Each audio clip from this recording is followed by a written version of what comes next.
Hello again, and welcome to Crime in Music. I'm your host, Brian J. Kinsley, and with me, as always, my friend Ben Rupel. Hey, what's going on, Brian? Nothing much, enjoying a lovely day here just outside of Motown in Michigan. Yeah, it's pretty nice outside. I think we've deserved this sort of weather after the, 12, 15 months of winter we had? Yes, it's been a long one out here. I remember summer last year in Michigan. I think it was on like a Tuesday. Yeah, I think it was.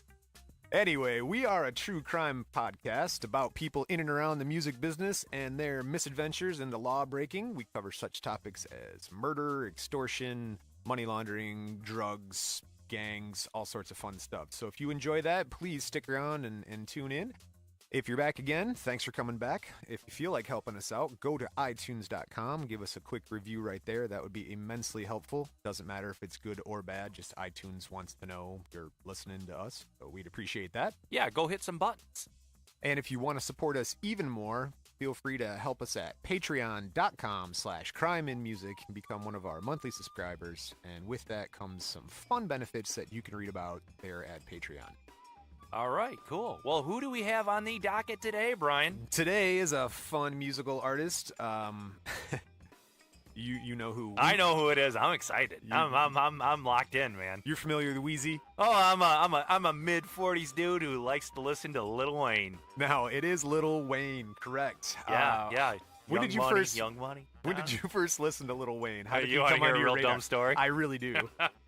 I was riding a lawnmower and I'm just like surfing through Pandora and I put some dumb rap hip hop thing on. Now I'm starting to get into it, and I guess I've known who Lil Wayne was just from, TV, TMZ, the general populace and culture. Right. And then I started listening to a few of his songs, and I'm guiltily just starting to kind of dig, some of his beats, some of his lyrics. They're pretty harsh, but they were catchy, and so here I'm a father, I'm an old man, and I was kind of sort of kept it under wraps for a while. But I dig his stuff. It's fun. He's a trendsetter. He's been doing it for a while. You're a closet Lil Wayne fan. I'm a closet Lil Wayne fan, man. All right, well, and then I know we're going to get into a lot of great stuff. And as you get to know him a little bit, it's hard not to like the guy. I'm not saying he's an angel, but I'm a fan. Well, I'm a fan. There it is. It's on the internet. I'm a fan. That must make it real. Yeah. That's good. It's a good story, honestly. When I was doing research on him, we've got a story of young fame, like very young fame and young talent. We've got issues with guns and drugs. We've got issues over state lines. I mean, he's an active fellow, but we've also got some issues where him and Obama are sort of together in some things. So it's a good story. All right, let's start her out. What's some of the first things we have on the list? What's his early life, Brian? Well, first of all, close to my own heart, September 27th, 1982, he's born Dwayne Michael Carter Jr., and if you know anything about true crime stories, when you have a junior, shit's gonna get weird. Ding, ding, ding. So, also, that's really close. He's like a day before my birthday. So, I like that. Oh, yeah, your birthday. Yeah. Don't forget. Yeah. For those who may not know, Ben has somebody whose birthday is the day after mine. And Did you say, is that September 27th? September 27th. Happy birthday, honey. Yeah, exactly. She's born on the same day as Lil Wayne. Well, couple years after Lil Wayne. Same day. Before. Same day. Same day. Wheezy. Calendar day. Wheezy, wife Wheezy. That's a Jefferson's reference. I like it. So he's born in Holly Grove neighborhood outside of New Orleans, Louisiana. And he's born to, I believe, I'm going to pronounce names wrong. I always do. I apologize. I get names wrong. I just learned something on the internet, on Wikipedia, where I said that someone's name was like Ann Nee Smith, like N-E-E. That's actually just a notation in Wikipedia, meaning this is her maiden name. Oh. So I was stupid in calling people that. Hey, we're from the Midwest. Please forgive. Yeah, I apologize. Anyway, he was born Dwayne Michael Carter Jr. on September 27th, 1982, to Jadica Carter, or Sita, as they would call her. And 1982? 1982. All right, so that makes him like in his late 30s? Isn't he 36? 36? I Did think we so. say that? All no, right. Yep. no, I just tell his birthday. I make you do the math. I don't have you won't let me use my iPhone anymore. I got to keep you focused. I can't. The cup is distracting you right now. It's a no-win situation. Sorry, buddy. It's all right. Kids today. So anyway, Holly Grove, Louisiana. Let me tell you about that. It's located in the 17th Ward, outside New Orleans. It's near Lakewood to the north and Dixon to the northeast. And it was once a piece of the McCarthy Plantation, which grew out of the town of Carlton, which is a suburb of New Orleans. So it was like a big plantation before. And then in 1920, pretty much a swamp area. And then they installed these big drainage systems, and they weren't really super effective. So, but anyway, they cleared out this old swamp area. They built up this neighborhood, and they got about, as year 2000 says, there's 6,919 people in the neighborhood, and there's 1,118 families out there. So this does not. I'm just gonna maybe draw a little bit of a conclusion. Not the best neighborhood, even back then, but maybe not the worst neighborhood either. Well, they experienced spikes in crime and poverty after crack cocaine hits the streets in the 80s. So here's the fun fact about Holly Grove. The overall crime rate in Holly Grove is 136% higher than the national average. Okay, so it's a bad spot. Yeah, so for every 100,000 people, there are 19.15 daily crimes. They did not put the Fresh Prince of Bel-Air in Holly Grove. I don't think he was going to make that. No. That would have been tougher than Philly. You have a 1 in 15 chance of becoming becoming West Philadelphia. Give it up. In Holly Grove, you have a 1 in 15 chance of becoming a victim of any crime. Just being there. That's all right. So strike one. Yeah, Little sorry, Wayne's buddy. from there. We've got a couple other people from Holly Grove. Oh, there's other notable folks from Holly Grove. Well, let's see if you know who they are. There's Johnny Adams. He's an R&B singer. Did he plant? No. Okay, he's not the Apple guy. No, he did not. Well, maybe. All right. No, go ahead. Okay. Gouda, he's a rapper. No. All right. Feta. Well, Gouda's better, but Gouda's good. No, Gouda's good, but Feta's better. All right, go ahead. You're deep in this rap game, aren't you? I know it's not rap. Fiend, he's a rapper. I haven't heard of him. All right. Mac Main, you should have heard of him because I've heard of him. Mac Main? Yeah, he's a rapper. No. All right. Partners in Crime, they're a rap duo. Do they give high fives? I don't think so. Misdemeanor and Kango Slim, no? I think I've heard of Misdemeanor. All right. And Farrell de Duet. Now him, Sounds he's French. also known as Houseman, but for me it's cool because he's a singer in a band I like called Galactic. Well, he used to be. It's a really cool band I think they're out of New Orleans, but anyway. So that's Holly Grove. That's where Lil Wayne's from. So as you've deduced, not the best place to grow up. Well, I guess I don't want to label anything, but you said in the blank ward. 17th Ward. Yeah, I don't know anybody that came from any good ward. That's probably a good point. Our friend Jason's dad's name Ward, isn't it? No. Now, the other thing is that his mom was only 19 when she gave birth to him. So, and his parents divorced when he was 2, and his father permanently left and abandoned the family. Permanently? Well, up until this date. He's still alive, but Wayne won't have anything to talk to him about Wayne. And that's the whole thing, is he's named Dwayne Jr., and he actually dropped the D because he's Lil Wayne. And he's Not like, Dwayne. Correct. Oh, He's wow. like, why would I give him credit for that? That asshole left us so long ago. I don't know. He gets nothing from me.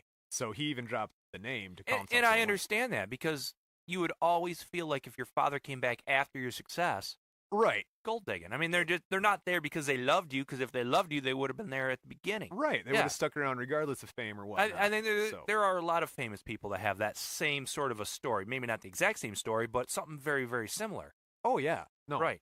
So his mom sticks around though. So he's got his mom.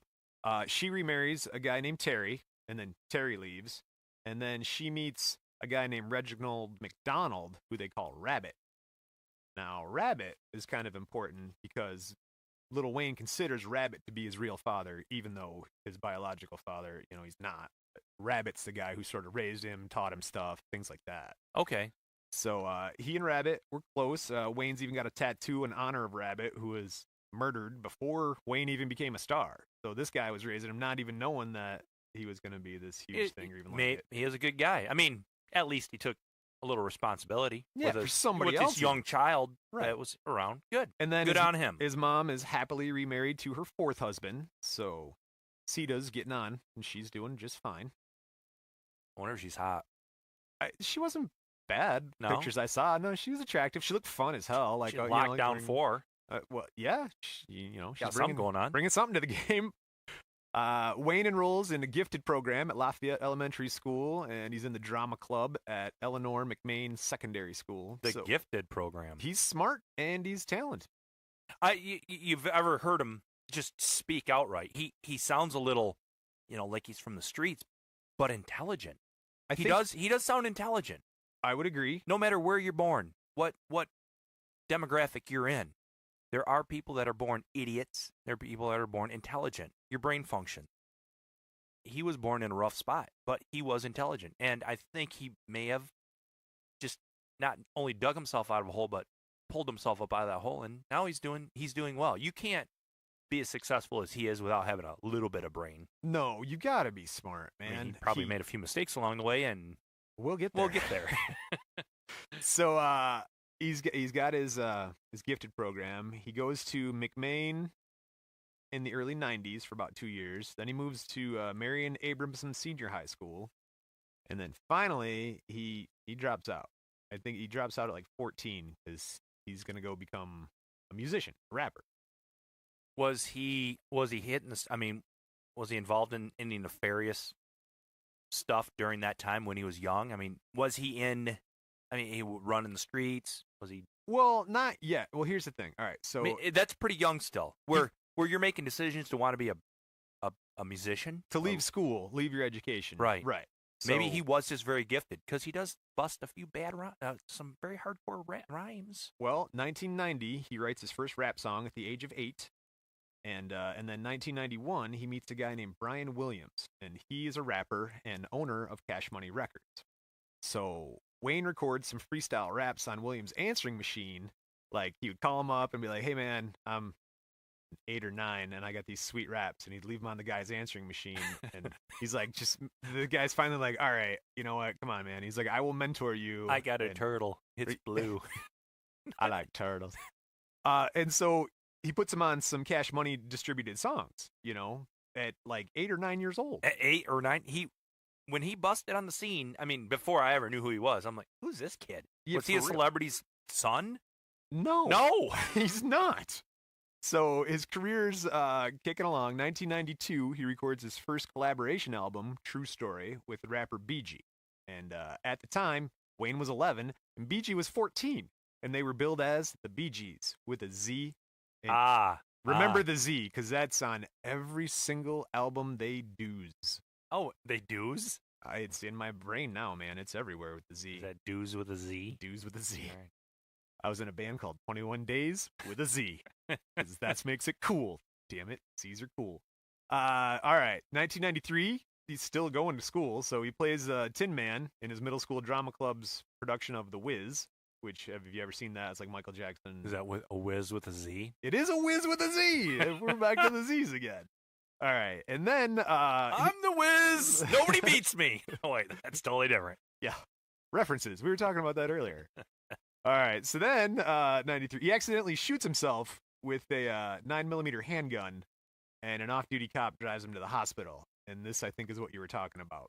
Is that the story? This is what I'm going to tell you. All right. I want to hear this story. So This is a good story. If this is a story I think it is, I like this story. there was a handgun around I don't know if it was at the Tin Man. I just happen to know they started in 1993. But there was a handgun, left in the bleachers or something by a man who came to watch the football game at their school the day before. And so 1:15 p.m., he's horsing around, blaring the stereo, and he fires a bullet through his chest and then out the lower left corner of his window in his house. I guess he's in his house. I'm sorry, I said he's in his house. Yep. But Wayne calls 911, wheezing as he spoke, blood pouring out in front of the stereo. Shot him through the lungs. It's like a whole scene right here. And the operator's pressing for details. She's like, "What? Just tell me what's going on, what's happening." Wayne says, quote, "You'll find out when you get here." And so that's like written on the official police report. He just wanted somebody to come there and help him. He accidentally he's calling 911. He shot himself in the chest, dicking around with a gun, shoots himself in the chest, and then calls the phone. Hey, I need some help. They're like, hey, what's going on? It's like, fuck, get here. So he crawls to the front door, smearing blood all behind him throughout the house. Off-duty police officer Robert Hobler hears the dispatcher on the 911 call. He's got like a scanner going, right? And so he gets to the building with another officer, and police, hey, open up. They don't hear anything. It's police, they're knocking on the door. So there's multiple police outside the door. Two. There's two cops. Okay, all right. And one of them starts walking around the side. Finally, Wayne he's like, help me, I'm shot. They finally gets some communication. They find a shell casing next to him and a half-eaten hamburger. I don't know if he ate it before or after he called the cops, but... I'm going to go... Did we find out what brand of hamburger it was? No, it just I looked, but it was just hamburger. I hope it wasn't a Culver's hamburger. Here's the thing, though, it's hamburger. Like, I haven't eaten a hamburger in a long time. I'm a cheeseburger guy, but maybe that's a Midwestern thing. I eat hamburgers weekly. No cheese. Oh, I put cheese on them. That's a cheeseburger. That's not a hamburger. Oh, well, I'm gonna have to disagree with you on this one. I know. Wow. Hamburgers and cheeseburgers. It's like, do you drive a GM car? Yeah, well, what is it, a Chevy? Is it a Pontiac? Is it a Buick? No, it's all GM cars. No, because if I go to a burger place and I get a hamburger, there's not going to be cheese on there, and I'm going to be mad. Well, a cheeseburger is a hamburger with cheese on it. Yes, it is. Yes. It's not a burger made of cheese. Okay, I'm not ordering a lot of burgers. I want cheese. Oh, I did have a hamburger.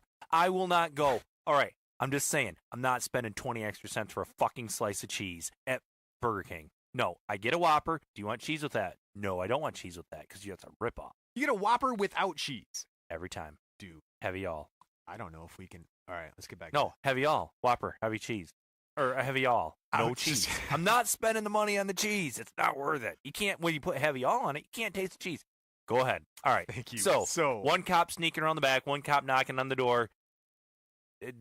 Wayne's like, help me, I'm shot. I'm shot, and please put this burger in the fridge. The other half of my burger in the fridge, please. Hobler, the cop, off-duty cop's like, hey, how long for this ambulance to get here? And this is not what you want to hear.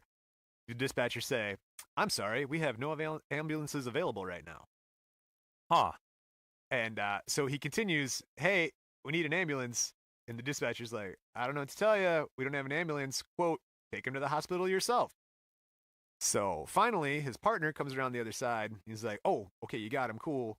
He goes, quote, grab him and get the fuck out of here. So Wayne's not doing good, man. I mean, like, Wheezy is wheezing and choking and coughing, and he's almost dead. I don't want to turn this into a racial discussion, but I remember reading maybe a little bit about this story. And these were quotes from Lil Wayne. He is 100% not a racist dude. Oh no, he is not. He'll speak out against that shit. Yeah, he is against it. And one of the turning points in his life maybe was this story, because it was a white dude that saved his life. It was a white police officer. Yes. And they're still good friends today. I think they're still, at least on like Facebook. Yeah, I read the continued story. It was like they don't have communication after this point, and Wayne makes it through the hospital and recovers and everything. And then one time they're at a restaurant, and I believe there was a concert in that town, wherever this officer was. And I don't think the officer recognized him. They were just sitting there, and a guy comes over and he goes, hey, Lil Wayne wants to talk to you. And he's like, who the hell is Lil Wayne? And he goes over and he goes, oh, that's the kid. He's like, good to see you're doing well. That's good for you. Like didn't recognize him or anything like that. And he's like, he's not really on my radar. I listen to like, and this was the thing he listed. I listen to like Metallica, AC/DC, Nickelback. Oh, and poor guy. Yeah, he's like, not really reps, not really on my radar. But then, as we know, Lil Wayne makes a rock album, and the dude's like, I'll check that one out. But yeah, he said hey to him and thanks and all that stuff, but nothing crazy. Yeah. So, he loads him in the car, takes him to the hospital, and Bob's your uncle? Yeah, pretty much. Good. Yeah, good. All right, as we mentioned before, 1996, he's 14. He drops out of school, where he was an honor student, and he's like, nope, I'm going to go do my musical career. So, he is an honor student? Oh yeah. Again, he's smart, man. The gifted program and everything. Yeah. So he starts his music career in 1996. He's 15. He joins a group called the Hot Boys. The Hot B-O-Y-Z. B-O-Y-Z. With Juvenile, BG, and Turk, who he will all get in a feud with later. Wayne's the youngest one there at the time, which I thought was a weird way to put that in the article. Like someone's going to get younger than him while they're in the group with him. But 1999 comes out, Guerrilla Warfare. Their first major label debut reached number 1 on Billboard Top R&B Hip Hop Album Charts and number 5 on Billboard 200. So they come out blazing, dude. They're good. He's had a lot of top 100s. Yes. Yeah, I mean he's right up there. What music? Oh, go ahead, Brian. And this is where we sort of you had mentioned your fandom of Lil Wayne, and basically I'm the crime guy. He does well. I mean, he has numerous top 10s. He's on various cameos and features on many artists and albums all around rap and rock and Young Money and like all this stuff. Well, it's hard to compare. It's hard to compare different times in the music industry when you want to say compare today's artists to artists 40, 50 years ago. It's very hard to compare Babe Ruth to today's baseball players because everything's not the same. Okay. But we can definitely sort of talk about these things and put them into context. Where Lil Wayne, I think, we're talking Elvis Presley. If you haven't heard of him, Google it. Google Elvis. Yeah, Google it. And Elvis Presley was a very, very huge, everybody's heard of him in the world. We know Hips that. too hot for TV. Right. But Lil Wayne surpassed Elvis. Kids are all, what the hell is TV? I think it was for top 100 songs for a while. At one point, Lil Wayne was number 1 for top 100 songs. It was one of these goofy little statistics that basically put Lil Wayne ahead of Elvis Presley in the annals of time. I mean, in the history book. That's he impressive. beat Elvis at something. That's it came to, I think it was crazy. I believe it was number of top 100 hits under his name. Now, he's churning out music probably faster than Elvis ever could with today's technology and also with the way distribution works. But you got to give it up. He was doing well. So we're here. I mean, Lil Wayne is globally famous. He's known for writing, co-writing, featuring, producing. I mean, all these things that he does. And then we get into some crime. Right. I mean, he didn't start with crime. No. He was young, though. I imagine he probably got himself into some trouble in that 17th ward, right? I mean, it's 136% higher crime rate than anywhere else. You're going to be as a young kid. He didn't get caught. Good criminal. There you go. He was a successful criminal. July 22nd, 2007, Wayne is arrested in New York City after a show at the Beacon Theater. The NYPD discovered Wayne and another man smoking marijuana near a tour bus. When they took him into custody, they found a .45 caliber pistol near his person. It was actually in a bag, and the gun is registered to his manager. Ooh, marijuana. What, 2007? I don't know if New York City was that hip. Come on, dude. I mean, all right.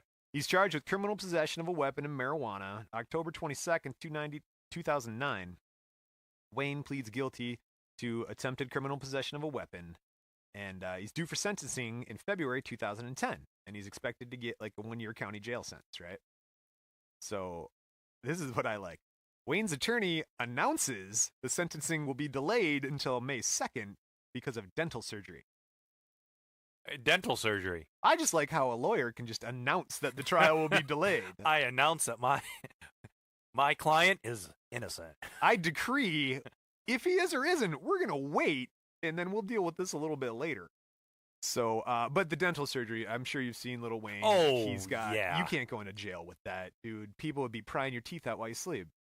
Well, not if you're Lil Wayne. I bet you got a little bit of, cachet out in the street. If he went to jail today, he'd probably, get along pretty well in jail. He probably would. And, dude, have you seen... He wouldn't like it. Like, I don't know what kind of criminal... I guess that's not a white-collar criminal. I'm like, have you seen white-collar jail? That stuff is easy. That's like a dormitory in college. Listen, the only jail I've seen is like the drunk tank, okay? I don't think that counts for anything. It stinks like puke, and nobody's happy. Never been to jail, but I can tell you some things about a holding cell. So Maybe that's why it's not jail. so anyway, he gets his dental surgery on May 16th. Just for those who want to know, that included 8 root canals, several implant replacements, and the addition of new implants for the old ones he took out, and work on his remaining teeth, like the 2 he had. All right, so he liked to go out to the store and get some candy every once in a while. That or just platinum mouths don't hold up. Well, I mean, maybe he was like, screw it, just make my teeth shiny. I don't care. Give me some root canals. If you got to put a 2-carat diamond in my front tooth, and you got to get down by the root, drill that shit out. Put me a diamond in there. no, I've seen pictures of him. Cash money. His mouth is metal, like the Terminator jaw. It's all just like silver and titanium, and you just can't take that in. He's committed to the image. He's like Jaws from James Bond. Like, you can't have that. That's a weapon in prison. Well, I don't know. How did one inmate kill the other? He bit him. He bit him. He bit him. Bit his penis off for some reason. All right, why do you have to go there, man? David Allen Coe. All right. For those who That's listen, a callback. Yeah, for those who listened to previous episodes. Very nice. Very nice. Thank you. March 2nd, 2010, sentencing is postponed again. So this time, the court reported a fire in the basement, so they had to put it off. The fire in the basement of the court? Yeah. The court called Lil Wayne and we're like, hey, I know we were supposed to sentence you today, but there was a fire in the basement, and so we're going to have to put this off like a couple of weeks. Fire in the basement. All right. So that was March 2nd. That puts us to March 10th. So we got 8 more days. Wayne is given I love that. Wayne is given a 1-year sentence at Rikers Island. If somebody gave me that, I would give it back to them. Take this. I don't want that. No, thank you. You give that to somebody else. Rikers Island. Where's Rikers Island at? Rikers Island it's New York City's main jail, and it processes 100,000 detainees a year and has a daily population of about 10,000 people. And so it is a 413-acre island in the East River in New York between Queens and the Bronx. So it's not in the Caribbean. Not at all. Violence is on the rise. In 2013, voted number 1 of the top 10 worst correctional facilities in the United States. All right, Riker. So Rikers Island, baby. All right, that's legit. So, question. Sidebar. Best Enterprise. First officer. Ooh, I knew Riker was coming up. I mean, that's harder than the best captain. Yeah, no. We had the Enterprise with Rick James, and now we got Riker. Rikers Island. I mean, we're nerds of a different kind, aren't we? Riker's pretty good. Beard or no beard? Oh, my fucking beard, dude. As 2 bearded dudes, we have to go. You gotta go with beard, but all right. I mean, does he beat Spock? Spock, I don't think was officially a first officer. He was a science officer. Who was the first? No, he was the first officer. He was the science officer. He wore 2 hats. I don't think they had that position, I guess, maybe until the next generation. So maybe Riker is the first. He had swagger. Name another first. Silence is not good. Right. Moving on. All right. If anybody can name another first officer, please leave us some comments on our Twitter page. Oh, God. I hope Trekkies listen. Trekkers, I apologize. I hope Trekkers listen to our show. Anyway, so now we get to May 2010. He's 2 months in, and Wayne is found in possession of contraband. Guess what he had? Oh, weed. No. I don't know. I mean, MP3 player, a charger, and some headphones. Oh, that's contraband in jails? That is contraband in Rikers Island. That seems unfair. So that's May. In April, a friend on the outside publishes a website called Wheezy Thanks You, THANX. So we're moving up from the Z. So much for the Z, man. We wore that out. Stay in school, kids. Which publishes a letter, like handwritten letters by Lil Wayne that describe daily life in jail, like working out, reading the Bible, and how much it sucks. I don't want to skip ahead here, Brian, but you did mention the Bible. Oh God. Are we going to get to that part of his life? Honestly, no. I wasn't focused on that. Well, I mean, you want to hold off till the end? No, I just want to say that, he's a proclaimed Roman Catholic. I was going to say that, yes. And he says he reads the Bible daily. And he is He accepts the Lord Jesus Christ as a Savior. He believes in God. Maybe there's a little bit of a angels and demons working in the sky a little bit. And Could so be. that's interesting. I find that interesting. There are a lot of our hip hop R&B rappers, if you will, that are rather religious, and Well, he's yeah. one of them. I think he is one of them, and that's, I at least maybe he does have that moral compass. Church seems to be a really good training ground for a lot of musical artists. Like, because you have a lot of people singing, you've got the musical directors, people who can teach you in choirs, and so you can sort of train your voice. So that's not surprising to me. Oh, honestly. I think a lot of I think a lot of our folks, especially in the South, have attended church regularly on time, and that's not just on Sundays. When they go to church, they go. It's a all day thing. It's I mean, a whole. you're day. going to multiple services now. We know a little bit about the Catholic religion. Yes. Yes. We met in Catholic school. And so, Background on knowing us. that, you go for an hour and you're out. I mean, you're looking at your watch going, all right, when can we get out of here? Yeah. Are we done yet? Pass out the wafers and the wine. And Lil Wayne was he was a Catholic. He is a Catholic. Yeah. Yeah, that's what that did. There was like interesting facts. Probably about more Lil devout Wayne. than you. And so, oh, for sure, he goes to church more than I do. Probably more than me. Sorry, Mom. So, November 4th, 2010, Wayne's released after serving 8 months of his year sentence. So he's out and good. And pretty much he's done with jail there for a month. He's done with Rikers. That was it. See ya. 8 Okay. months. Rikers is hardcore though too, I think.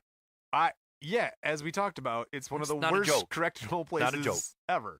So now we get to October 5th, 2010. Following a performance at Quest Arena in Boise, Idaho, Wayne is arrested on a felony fugitive charge after Georgia authorities accuse him of having a controlled substance. So, Boise, Idaho. yes, He has a fan base in Boise, Idaho. well, some enough to fill up the Quest Arena. Yeah, I don't know how big Quest Arena is. I should have looked that up. I didn't like seats 600. Like I don't. I'm no offense to anybody in Boise, Idaho, but that's like where they train smoke jumpers, and that's the last little town you get to before you want to go north to the Snake River. Yeah, so Yeah, the it's supply- not. It's the a last- little bit. I mean, if there's a place that more Wonder Bread sold per capita, I don't know if it's anywhere more than Boise, Idaho. I got you. All right, Understood. shout out to Boise. Let us know, Boise. So, yeah, I think they're trying to pin like you traffic drugs across state lines. Or they're just waiting until he gets to Boise, Idaho. Those fuckers are like waiting, at the end of the Blues Brothers where they're John Candy standing off Standing there stage, waiting. like pointing at him, like I'm gonna take you to jail. Finish up your concert, buddy. Yeah, no, the incident's later described as a mix-up, and the fugitive charges are dropped. So just, Well, payola. just We don't know that. no. But as you listen to the rest of this, you're gonna maybe assume some things, So anyway, that's October. Remember back? I don't know if you remember January 23rd, 2008. He got arrested outside of Yuma, Arizona, by the Border Patrol. That's another one that happened. The K9 unit was searching their tour buses, and they found 105 grams or 3.7 ounces of marijuana, 29 grams or an ounce of cocaine, 41 grams or 1.4 ounces of ecstasy, All right. and $22,000 in cash. Cash money. So cash money, baby. I don't think the cash is that big. Like, right? Why can't I just carry around 20 grand with me in a backpack if I want to? I think when you mix it in with copious amounts of drugs, there might be a connection that the Border Patrol down in Arizona could make. I'm going to assume that he had probably some guns in his manager's bag again, too. But Wayne is charged with 4 felonies: possession of narcotic drugs for sale, possession of dangerous drugs, misconduct involving weapons, and possession of drug paraphernalia. They really ran the gamut on that one. They are really trying to pin him on shit, man. Well, they right? gotta, cast a wide net here. From Georgia to Boise to freaking, now we're in Arizona. So, anyway, he posted $10,185 bond and is granted permission to travel outside the state and remain out of custody. So, get an important text there. They come through. I heard a little. I'm pretty important myself. You did have 3 cars one time. At one time. At one time. Combined value almost $5,000. All right. So May 6, 2008, Wayne goes back to Arizona, pleads not guilty to the charges. We'll come back to that. They come back to the not guilty of the charges in Arizona? Yeah. Because then in March 17th of 2010, a bench warrant is issued for Lil Wayne for not showing up for the final trial management conference, for that thing. But if you do the timeline, see, that's why I wish I had a visual. Because he's already in Rikers Island at that point in time, so he can't make the final trial management conference. And so, they're just like, yeah, but you're not here. So anyway, as part of Did you think these different municipalities know these things about these people that are doing this and they're just fucking with them? They clearly didn't. Honestly, I don't think Arizona, the left hand and the right hand and the middle hand don't talk to each other. Arizona's like, you're late for your trial, asshole, and he's like, I'm in jail in New York. I would love to be there with you. You come get me, and I will go sit in whatever meeting you want. Right now, I'm serving mashed potatoes in the chow line. These teeth do not fit right. So, June 30th, 2010, as part of a plea deal, he gets 36 months probation. So, he's good in Arizona. I think he's good in New York. He's good in Boise. He's good in Georgia. He's good. All right, he's good. He's good. All right. He was good. Well, he's making money, so he hires some lawyers to make sure he's good. Well, unfortunately, during that time, December 18th, 2009, Wayne and 11 others are detained at a border checkpoint in, I'm going to blow this name, in Texas. Palforias, Texas. Sounds French. Well, it looks Spanish. I'm sure it's not French. After an unknown amount of marijuana was found in 2 of his tour buses. Unknown amount of marijuana. That sounds like from 0 to a billion amounts. Right. And so that's going on. Now, that's pretty much a lot of his sort of dealings with the law for the most part in the 2000s. It sounds a little ticky-tacky. Yeah, it's a little back and forth because what happens is he keeps doing stuff while he's waiting for trials for other stuff. And what I've learned by doing the show is that the court system in certain places moves really slow. And I don't think he's with people. I mean, it's not just him on the bus. There's a bajillion people, but they're going to go after the 2 buses. The dude that owns the bus or whatever, I'm sure. Yeah, you're the guy with the face on the side of the bus. Get out here. What's going on? And if you're the prosecuting attorney, you're going to go after the big fish. I would say. I mean, you're right. And I know we're doing a crime and music podcast here. Lil Wayne's not the worst guy in the world. He's an interesting story. He's got some crimes. He has some. That's about it.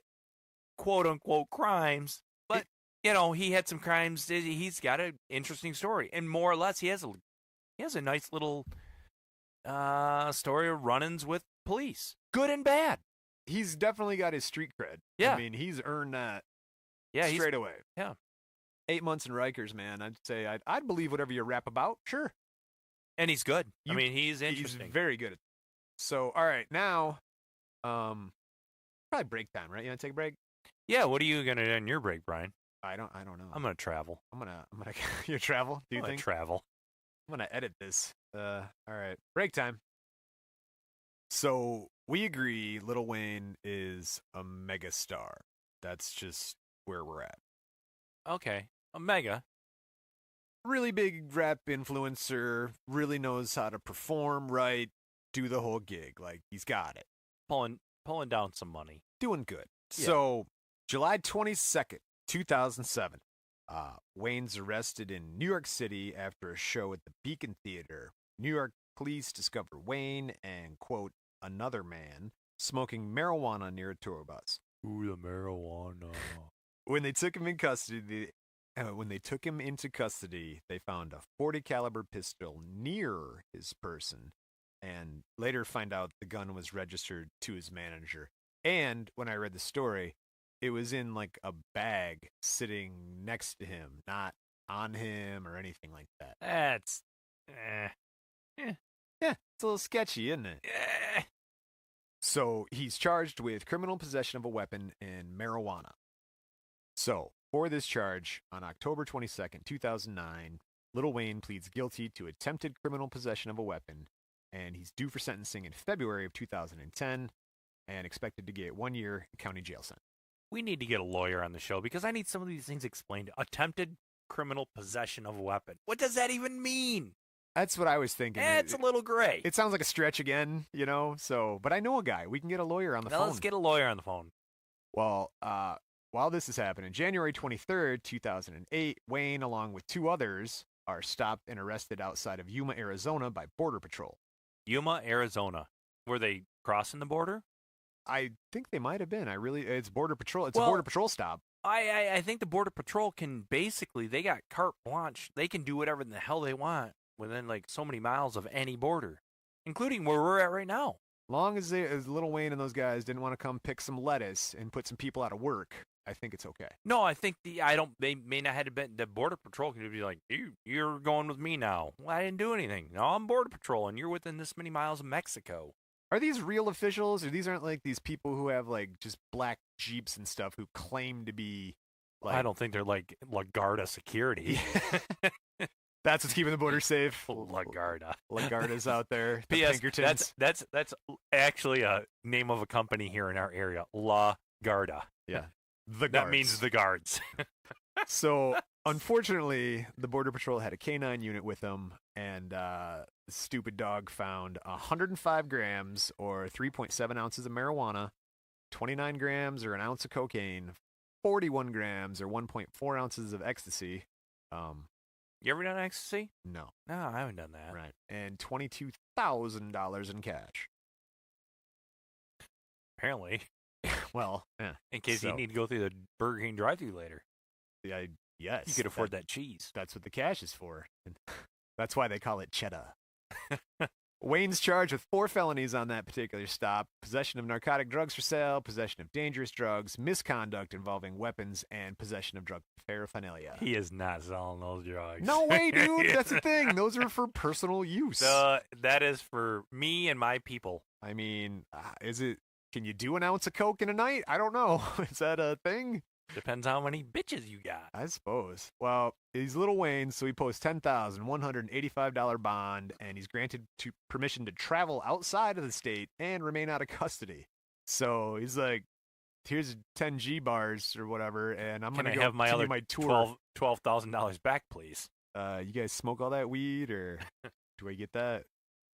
I paid for it twice now. Hey, listen, I got my pointers here from Willie. So May 6, 2008, he goes back to court in Arizona to plead not guilty to the charges.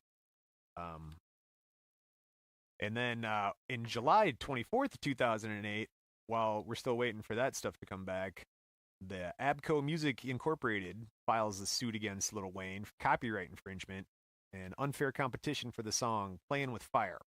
You know that one? I'd probably have to hear it. Yeah. Abco claims that it completely obviously derived from the Rolling Stone songs Play with Fire. And so playing with Fire is removed from the track list and replaced with the David Banner produced track Pussy Monster. I like that better. I figured you might. Is that anything to do with My Pet Monster? I think it's more like a Cookie Monster thing. Nom, nom, nom, nom, nom. February 2009, production company RMF files a $1.3 million lawsuit against Lil Wayne because they gave him $100,000 in advance to do 3 shows, and then coincidentally all the shows were canceled by the artist. So he just kept their $100,000. It was like, see ya. I got friends like that. I mean, stuff's going on, right? He's got these court cases to go to and stuff. Things are happening. So October 2009, Lil Wayne, Birdman, and Cash Money Records are sued for copyright infringement by a guy named Thomas Marsiculo. And he claims that they used his voice without his permission. He did some Italian-style spoken word stuff for them in 2006. And allegedly, they ended up on other albums, like Father Like Son album and Birdman's 5 Times Stunna, stuff like that. Like, so I guess they must have had like some old Italian spoken word. I couldn't find it when I was looking for it.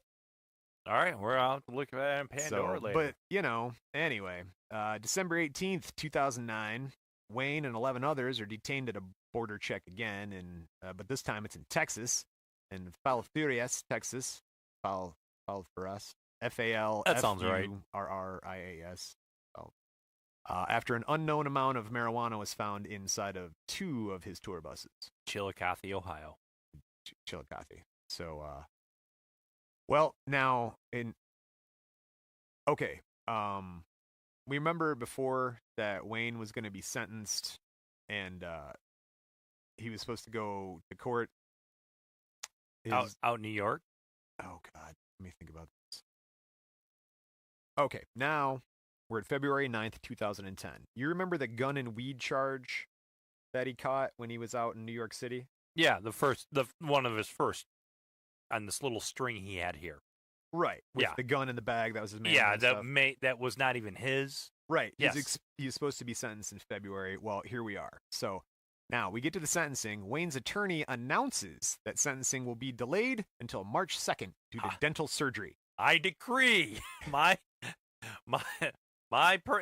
we are not doing that. I didn't know lawyers could do that. That's a good lawyer. Hey, judge. Yeah, we're not doing this today. We got some stuff to do. So he's got a little root canal. A dentist point. Well, speaking of that, yeah, it was he was supposed to have dental surgery, right? So he does on February 16th.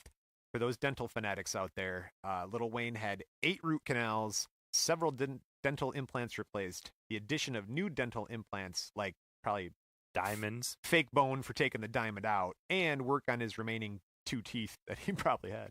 You know, the real winner in the whole entire story here in the Lil Wayne escapade is the dentist. Oh, that dude is bank. Oh, yeah. Money in, money out. Money in, money out. Who do you think gave him the name Cash or Young Money? Young Money. Yeah, I don't know. This young kid keeps showing up with bags of money, and he just wants diamonds and gold in his teeth. All right, I'll do that. I will do that. So he gets his dental surgery, which postpones his court sentencing. Now we're on March 2nd, 2010. Sentencing is postponed again because the court called Lil Wayne, and they're like, we had a fire in the basement, so we're going to not have court today. You know the judge is down there like smoking a bone. I wonder if Lil Wayne's coming, man. Here's to you. Lil Wayne gave me that. Where do you think all that seized drugs went to? The basement of the courtroom. The basement of the court. So anyway, they delay it again, but he only gets 8 days. So now March 10th, Lil Wayne is sentenced for 1 year at Rikers Island. Rikers Island. That is in New York City. It's their main jail complex. For those who are not aware, it processes 100,000 detainees a year and has a daily population of about 10,000 people. And just because it's an island does not mean there's like Cabana Boys. No, it's not a nice place. It used to be a 100-acre island, but since more people keep committing crimes, they keep adding on to it. So now it's up to a 413-acre island in the East River, right between the neighborhoods of Queens and the Bronx. Yeah, I've seen it. It's big. I mean, just like from the shore, no, from the good part of the shore, from the other side. I've never seen it, honestly. Yeah. I've never been through that area. But bigger apparently is more's not better because violence is on the rise. 2013, Rikers Island is voted one of the top 10 worst correctional facilities in the United States. I wonder who votes on that. It's a hell of a question. It's probably not the inmates. I would think that too should vote on that. I would think you would have those vote on it, but probably not, though, right? What's the worst? Folsom, Rikers? Yeah. So March 17th, 2010, a bench warrant is issued for Lil Wayne for not showing up for the final trial management conference. But it's because he's already in jail at Rikers Island serving a year on weapons charges. Yeah, I don't think they're going to, break out to go get a bench. No, take the bench warrant. Yeah, well, just go get. You know where he is. Go get it, right? Like, isn't that how that works? Like, I guess it's not a bail bond. I guess I just see him warrant. Like banging on the cell door. Yeah. I gotta go to another hearing. Like, I'm late. Out. I'm late for my meeting, guys. So anyway, all right. Dodging a bench warrant. May 2010. He's 2 months into his stint at Rikers. Wayne is found in possession of contraband. He's got himself an MP3 player, charger, and some headphones. That is so gangster. In jail, that's probably. Oh, were they all like wrapped in a condom or something, or what did he? Yeah, how did you get those in there too? It's actually probably good. Pretty small MP3 players. I was gonna say it said MP3 player. Glad it didn't say like iPhone or iPod 1. A Sony Discman. How'd you get the? I don't want to know. What's the old cassette player? The old Walkman. Oh, the Walkman. Yeah, a Walkman wrapped in a condom. Yeah. And the whole entire Genesis catalog. Oh. April 2010. You love Phil Collins. I try. I like Peter Gabriel. I try. April 2010, a friend publishes a website called Wheezy Thanks You, THANX, because they're hip. Step up from the Z. It is. It I'm sorry. It publishes letters written by Lil Wayne when he's in prison, and it describes his daily life in jail, like working out and reading the Bible, and jail sucks. Yeah, he's a devout Catholic. He's a devout Roman Catholic. It said that in interesting facts on his Wikipedia page about Lil Wayne. Yeah, reads the Bible every day, or at least he's perused it once in a while. Reading is not bad for you, man. Even if it's the Bible, I suppose. These rap guys, the more words you know, right? Did you say spose? Spose. Goddamn motherfucker, I'm awesome. Is that what that means? Different rap. I am so out of my realm in this, dude. You want to start talking about like some hippie shit? I'm on it. But in rock and roll hair bands, I was raised on that. But all right, I want to hear out from all those Spose fans out there. Rap is my giant blind spot, man. I'm trying. Send me some good rap recommendations. If you've never heard of Spose, I want you to go out and look that up. I'm gonna look Spose up. I will. June 30th, 2010, part of a plea deal, gets 36 months probation. So 36 months? Yeah, 36 months. Now this is I think he's still in jail. So this must be from that case that he missed in Arizona. Right. So that's tough. If you're in jail and you can't show up for your other thing, they're still hitting you hard with it. But it's his probation, so whatever. Right. So and his charges weren't all that bad. I can't believe he got so much time in jail for that New York thing. It was a year. I mean, it's not that bad of a thing. My opinion. He's sitting out back smoking a doob, and he didn't even have a gun. I agree, because that gun was registered to his manager, and it was a bag not in his. I don't care if he had his gun strapped to his waist and he's smoking a doobie. I don't think you can do that in New York. Well, apparently you can't without going to Rikers. I'm just saying that's not the worst thing in the world. No, that's true. I don't think we can lock everybody up for everything that's done wrong, and we have to draw the line somewhere. That's true. Well, anyway, don't worry about it, because I have 0 guns and 0 weed, so whatever. Right. Oh, on you at all times. I don't carry guns with me. That's probably good. No. All right. November 4th, 2010, Wayne gets out of Rikers after serving 8 months of his year prison stint. So that seems like a long time for just having a little weed and a gun. Yeah, I mean, he didn't even really have the gun. That's true. Maybe it was a vacation for him. No, he did not like it. He's like, I wouldn't wish prison or jail. It's not prison, it's jail. That's the other less thing than too. A year. Right. It's jail. So what that means is people serving short sentences. You get 14 days, or you're here for 60 days. Still some real bad dudes. It's not, and there's not that much security there as much as a prison would have. You don't get your own cell. I'm sure he was sleeping in like a gymnasium with beds just strewn about. I mean, that's gotta suck. It sounds like our 8th grade lock-in. It does sound like an 8th grade lock-in. Thanks, Mr. Cushman. He's probably dead, right? No, he's not dead. No. Well, he was old then, and I'm old now. He would. So, still mad at you. Me? No, Mr. Cushman. He made us stay up all night because we wouldn't go to bed when they said to go to bed, and then he made us stay up in the YMCA in the lobby and stayed up all night, and we thought that was a great idea until about 3:30 in the morning, and we're all just like, "Where's my sleeping bag? I need a pillow." And he's looking at us like, "Nope, you little fuckers are gonna stay up all night." I don't think you could do that now. I bet Mr. Cushman could. Well, yeah, Catholic school. You sign a waiver that says you can do what you want to our kids. So, all right. Anyway, he's out. That sounds bad. Wheezy's out. He's out at the end of 2010. We get to the beginning of 2011. He gets into March. He's got a producer named Diesel, Darius Harrison, who's suing Lil Wayne and Cash Money Records over royalties. So he did some work for him on some songs, and they didn't pay him any royalties. Diesel didn't get paid. Diesel ain't getting paid. All right. Well, May comes around, and Bangladesh sues Wheezy also because he ain't getting paid. The country Bangladesh? No, it's a producer. A music producer. So you got Diesel, you got Bangladesh, and then June comes around, and you got producer David Kirkwood. And they failed to pay him what he estimates to be $1.5 million in royalties and songwriting. kind of getting hit from a couple angles here. Oh, well, again in June, producer Play and Skills of Dallas, Texas files suit against him. They say they owe him $1 million for Got Money, which sold apparently 2 million copies, which was a very popular song. Okay. So he's getting sued from all angles here. Yeah. Jail This was is for good. sampling. And This now, is for sampling. I think so.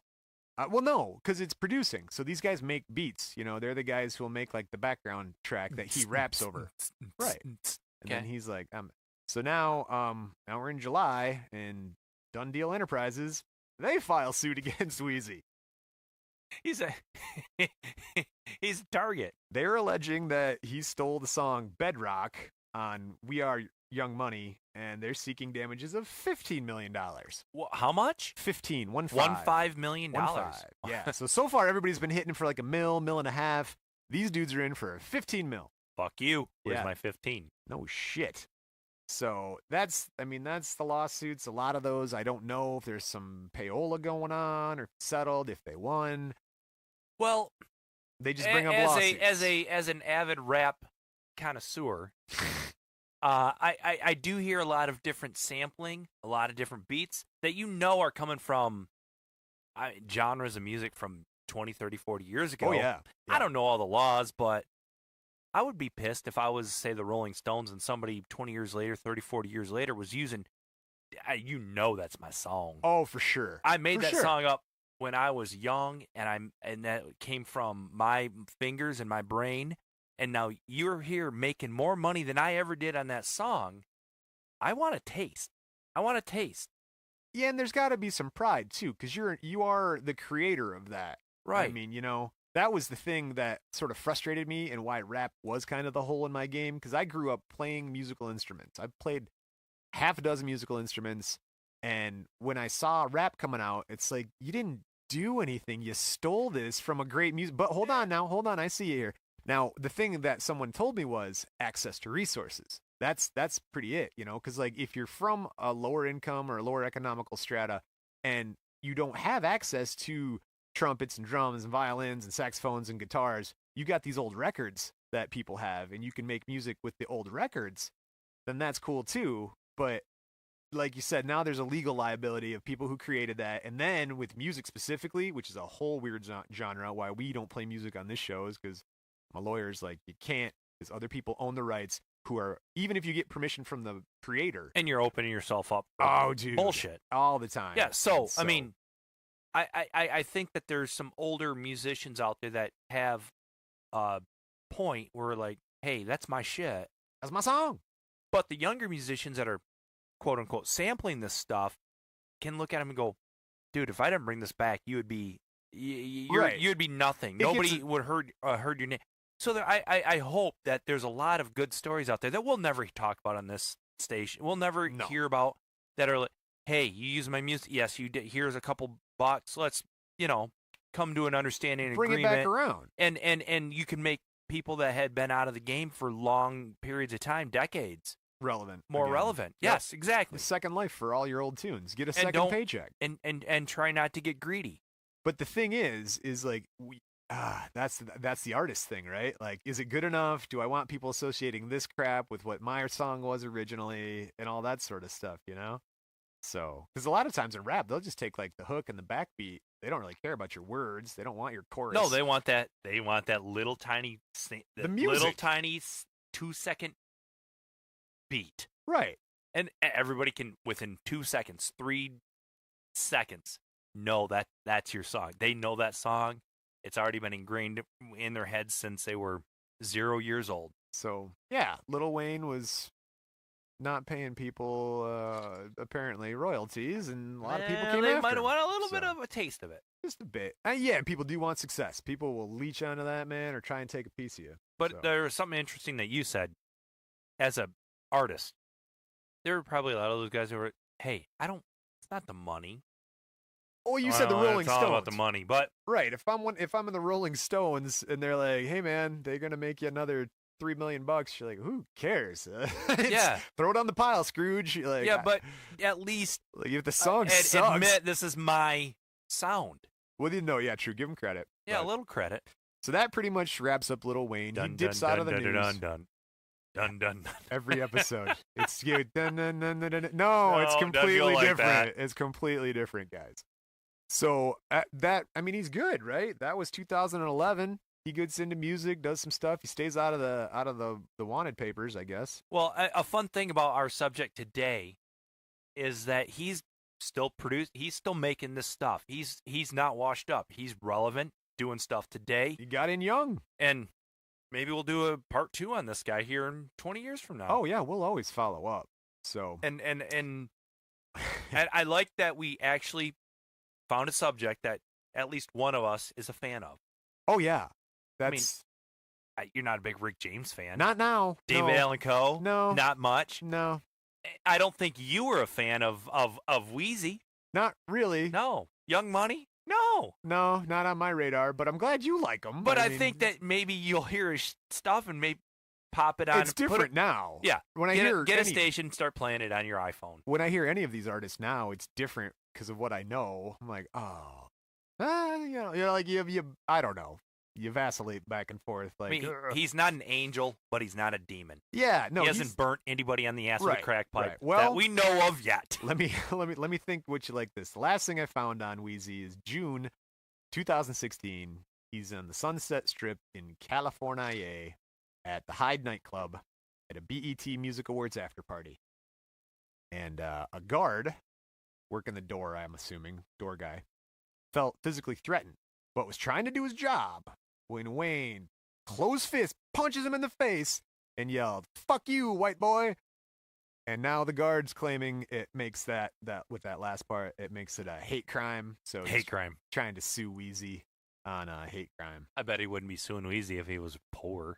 I mean, right? Well, yeah. Blood from a stone. So that's the last thing I got. There's obviously a ton more on Lil Wayne. I have a card here with feuds, and it only has like one feud, and I just stopped. Just like, why am I doing this? Well, here, I'll give you the example, guy. Well, not even the example. This is my feud card. 2002, Wayne and former Hot Boys member Juvenile get into it when Lil Wayne names his second studio album 500 Degrees. It's a problem because Juvenile's album was called 400 Degrees. He 301'd them. Right. He 301'd them. I have no idea what you're talking about. You don't know what 301 is? I don't. That's like when one guy's telling a story and the other guy comes up, I got a way better story than that. I hate that shit. You 301 them. It's a bowling term. So oh. I bowled a 300, which is perfect score. Yeah, I bowled a 301. I got me a 301. I 301 them. So, yeah, well then Juvenile puts out a track dissing Wayne, like questioning his sexuality and saying he's like a fake gangster and stuff like that. And then there was an album called 600 Degrees that came out. And then Wayne releases a tribute, though. He pulls what I call the swerve, like pro wrestling, Vince McMahon, when you give them what they want but never what they expect. I love that quote. And so what you think's going to happen, Wayne releases a tribute album to the Hot Boys called I Miss My Dogs. So instead of like taking another shot, he's like, you know what, man? Give him a little hug. I miss you guys. Why can't we be friends? I love you. But then Juvenile's like, fuck that. This is some bullshit. I love you. Give daddy a hug. Give daddy a hug. Oh. So, and then I got to that part, and I'm like, what am I doing? And he gets into feuds with Jay-Z, gets into feuds with a guy named Turk. He gets into feuds with BG of the BGs. Like, you know. Oh, my gosh. And it sounds like something that my 13-year-old daughter's dealing with at school now. Right, so I don't like her. Whatever. Welcome he to makes crime. Pretty good music. It's fun. It's crime and music, and so I wanted to focus on the crime and not even so much the music because he's such a musical star. We could have talked about records and features and albums all day. I'll leave you with this. He does have a quote from former President Barack Obama at an election speech.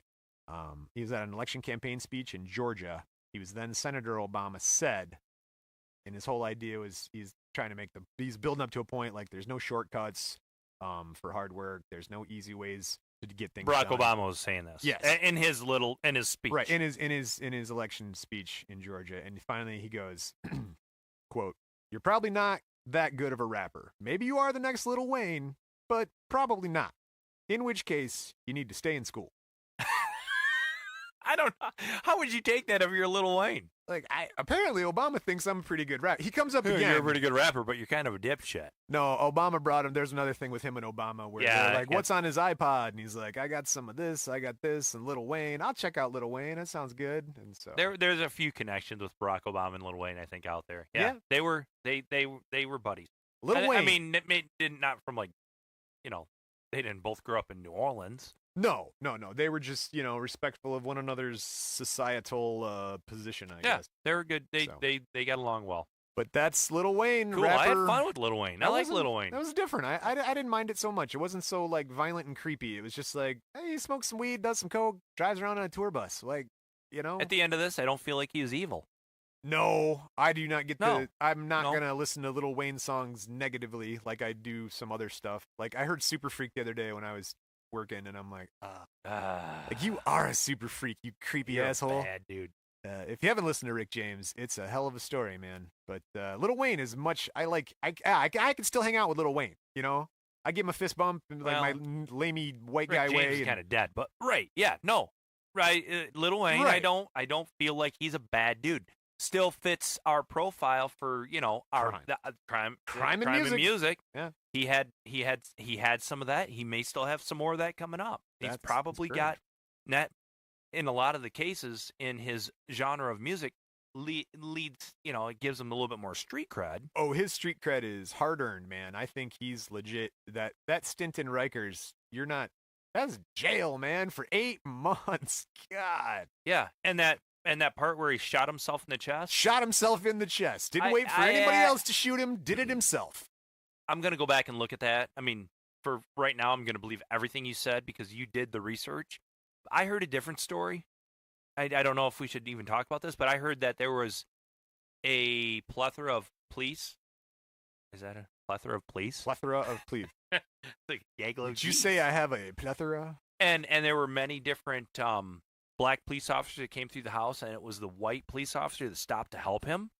I've heard that narrative also. And I don't know if this was the actual story or maybe a story from him or maybe it was just, that old telephone game where everybody adds a little something to the story. Yeah. But when I heard this story a long time ago and he was sitting there dying on the ground and people were rushing past him thinking this is a terrible, crime scene. Right. I'm sure those officers were trying to make sure everyone was safe, including themselves, and locking down the situation before they started taking care of the people bloody on the ground. Yeah, there was a gunshot in the building. But at the end of the day, he was the one that was bloody on the ground, and it wasn't those 4 or 5 other police officers came through. It was this pasty-faced white dude that saved his life. Yep. And took him to the hospital. So it's nice to every once in a while hear that there are racial barriers that are broken down in this sort of a genre of rap, because there is a lot of hate when it comes to racial divide. True. And it doesn't sound like he's one of these guys. I like that. I'm a white dude.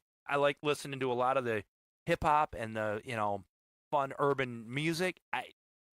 He's one of my favorites. And when I hear stuff like this from him, it helps me respect him even more. If you'd like to hear more stories of crime and music, please hit us up and let us know. You can find us on Twitter at Crime and Music or talk to me directly at brianjkinsley.com. Don't forget to leave us a review at iTunes. If that would be super, super helpful, positive or negative. Let us know what you like, what you don't like. Just take the second at iTunes. And if you want to support us further, if you go to patreon.com/crimeandmusic, become a monthly subscriber. That would help us out immensely. And it would allow us to continue to bring you shows and topics and improve and get better. So for everybody here, myself, had a great time, and we'll see you next time. Adios, amigos.